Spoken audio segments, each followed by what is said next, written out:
Hola, if you've been searching for a show that gives you the daily pulse of the Latinx news you need, prepárate. I'm Andrea Martinez, and I host a daily show called Pulso News on the new app Quibi. Every day, my team comes to you with the news of our community told from within the community. My team and I are thrilled to share an episode from this week with you. Take a look. Hola, I'm Andrea Martinez, coming to you from Telemundo Center, bringing you the daily pulse. This is Pulso News.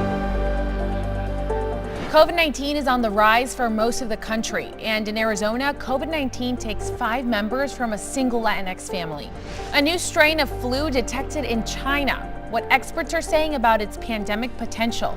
And a Latinx documentary is available online today. The Pushouts talk about an educator breaking the school-to-prison cycle.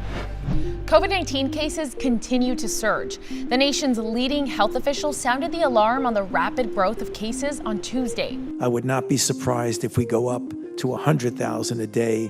He said 4 states are accounting for about 50% of the new infections: Florida, California, Texas, and Arizona. Arizona has become a hotspot, reporting nearly 4,700 new cases on Tuesday.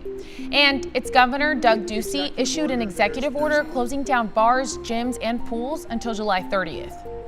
And yet, Phoenix resident Ricardo Aguirre feels the government did too little, too late. We've been through hell and back. Aguirre says his family was careful, but it wasn't enough. Not only did he get sick, he lost 5 family members to COVID-19. His parents are in grave condition, and his dad was intubated in May. We were taking all the precautions necessary, and I'm talking my parents and my whole family. And even like that, we still got infected.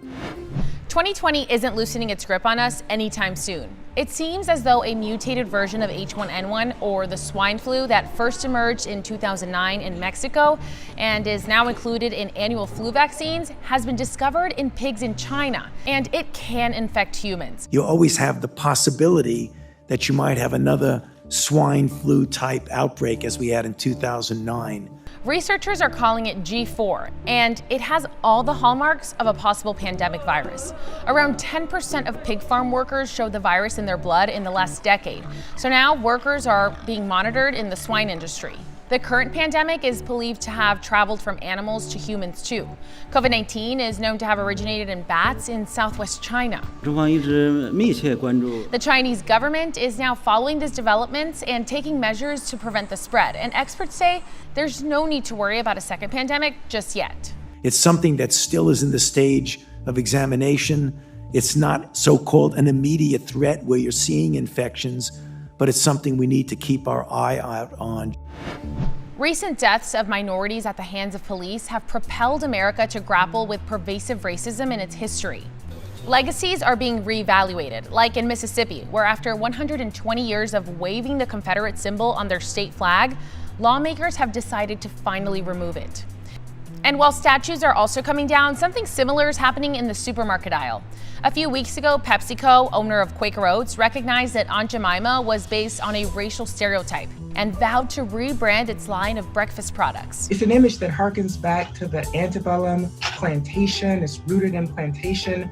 Aunt Jemima is that kind of stereotype that is premised on this idea of Black inferiority and otherness. Soon after that, 3 more companies said they'll be reviewing some of their brands as well. What it comes down to is simple dollars and cents.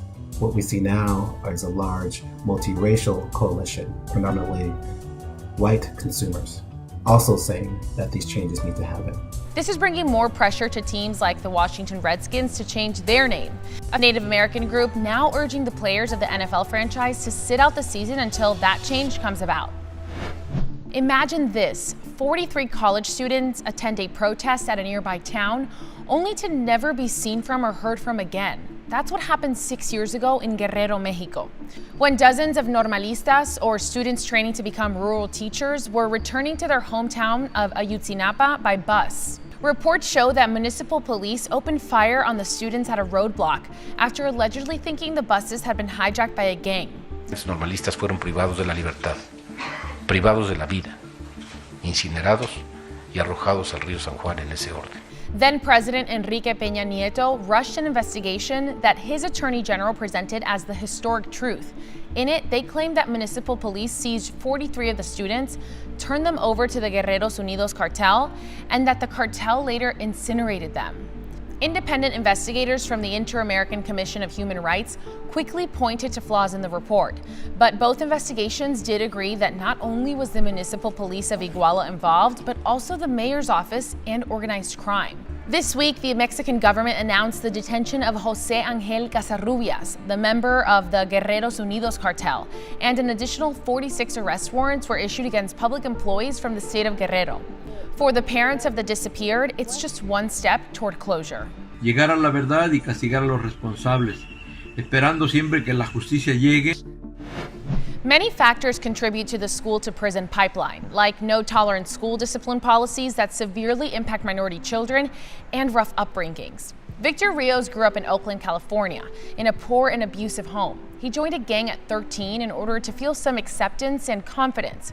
He was arrested several times for stealing cars and selling heroin. I told myself, man, school is not for me. Why do I want to go to school if it's not helping my mom pay the bills? I remember going hungry. And I remember seeing my mom cry because she couldn't feed her kids. But because of a teacher who believed in him and steered him in the right direction, his life was forever changed. Today, he is Dr. Rios and an educator on a mission to eradicate the school-to-prison pipeline he understands so well. The Pushouts is a documentary which follows the story of Dr. Rios and how he went from a teen in juvie to a professor and award-winning author of various books such as Punished, Policing the Lives of Black and Latino Boys. What helped me out was my mentors and my teacher that really went on to guide me and teach me all about college, and that people like me, Latinx, Chicanx, Mexican American people, could make it to college too. The film will be available online today, July 1st, and on Wednesday, Dr. Rios will host a Q&A with the youth featured in the film. We're keeping the pulse on the vicious cycle of student debt hitting our communities. The latest on the search for Vanessa Guillen, the Latinx soldier disappeared from Fort Hood. And get ready for Planeta G, a new talk show bringing together Latinidad and climate justice. Nos vemos mañana. That's a taste of Pulso News. Our newscast is brought to you through the voices of Nuestra Gente, and it's up every morning, Monday through Friday on Quibi. To watch more, click the link in the description below and download the Quibi app free to you for 14 days. If you're outside the US and can't find us just yet, keep an eye on the app porque Quibi is always expanding. Hasta mañana.